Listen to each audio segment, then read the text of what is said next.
Hello friends, welcome to Alsme. This is by 9 essay sample on the topic online courses. I always bet that I post the essays I post. You cannot get any essay better anywhere better than the essay that I post. So just check out this essay. If you like it, please comment. And yeah, this is starting from body paragraph 2, because if you want to watch introduction and body paragraph 1, you can go to the videos that have been posted previous to this video. So I am posting the essay in series. You can go to the previous videos if you want to watch intro and body paragraph 1. And I bet that this is the best essay solution to this topic. And if you want to get trained on writing such essays, you can WhatsApp on the given number. So that was BP1. अब हम BP2 पे आ गए हैं. Second BP भी हमने advantages का ही बनाना है, क्योंकि एडवांटेज हमने कहा ज़्यादा है. फर्दर एलैबोरेटिंग माय व्यूज़ ले लिया. फर्दर एलैबोरेटिंग माय व्यूज़ तभी ले सकते हैं जब जैसे ऊपर प्लस पॉइंट है पैराग्राफ में और नीचे भी प्लस ही लेना, तो further एलैबोरेटिंग.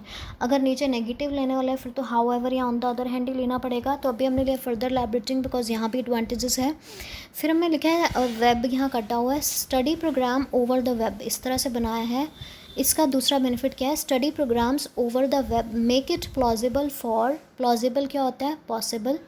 Make it plausible for economically deprived students. Economically deprived students कौन से होते हैं? जो पुअर हैं. Make it plausible means make it possible for economically deprived students to gratify means बार बार बता चुकी हूँ कि सेटिस्फाई होता है इसका मतलब. To gratify their quest for knowledge. Quest हो गया उनकी सर्च, तो वो अपनी सर्च को सेटिस्फाई कर सकते हैं, अपनी नॉलेज की सर्च को. तो ये ऑनलाइन कोर्सेज उनके लिए पॉसिबल बनाते हैं. Study programs over the web हमने ऑनलाइन कोर्सेज के लिए ले लिया. Make it plausible for economically deprived means poor students to gratify their quest of knowledge. फिर रीज़न एज करके दिया है यहाँ पर हमने, देख सकते हैं आप फोर्थ लाइन में. As it saves them of. क्यों? उसका रीज़न क्या है?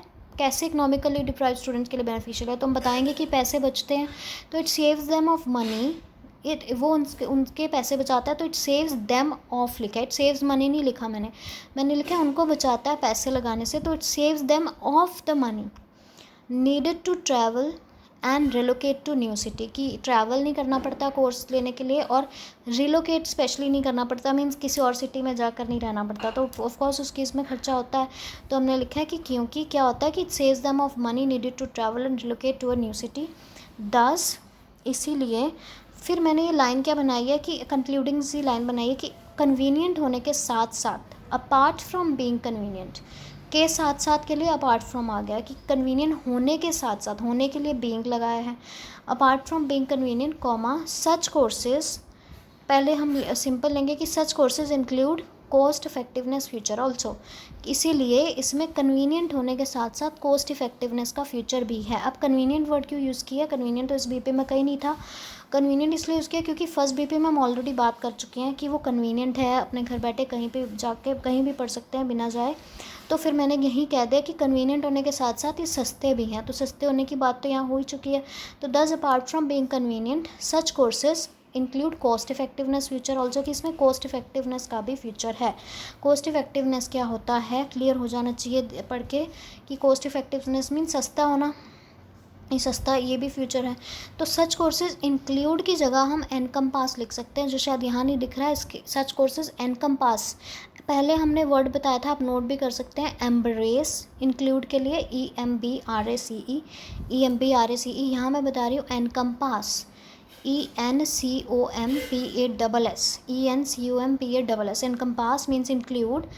ये फ्यूचर भी. This the cost effectiveness future also. फिर एग्जाम्पल दिया सस्ते होने का, इकोनॉमिकल का. इकोनॉमिकल ऑल्सो मीन्स सस्ता. For example in a survey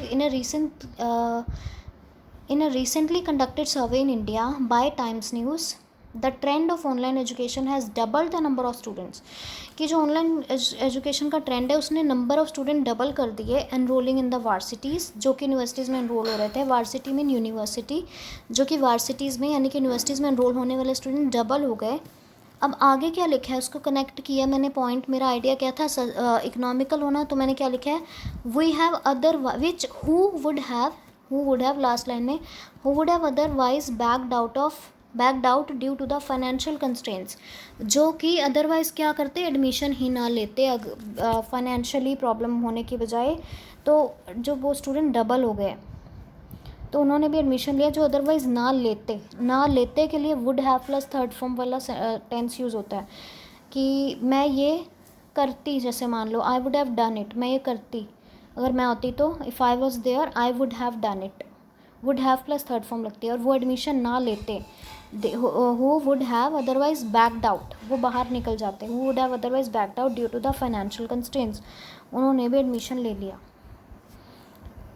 now let's come to the next BP.